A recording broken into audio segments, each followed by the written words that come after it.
Às vezes parece injusta ser para aqueles que não olham ao redor.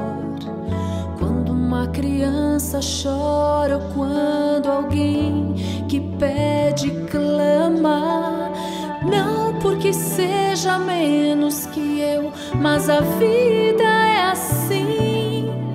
Só eu sei que um dia Deus irá me responder. Alguns só enxergam os seus problemas sem perceber que há outros bem piores. Esta vida nós sabemos que não é tão fácil, não.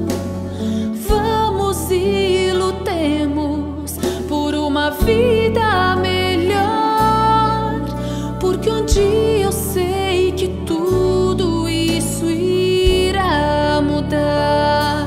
Dá graças a Deus por aquilo que tu tens, de toda a tua alma agradeça ao Pai, porque Ele não faz distinção.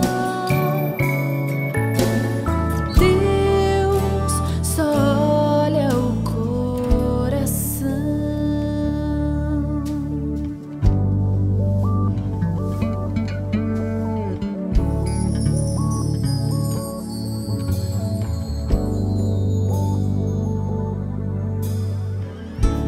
Às vezes percebo como cego sou, não vejo que as ondas do mar tranquilas estão, em comparação com outras pobres vidas maltratadas que ainda assim desfrutam cada instante de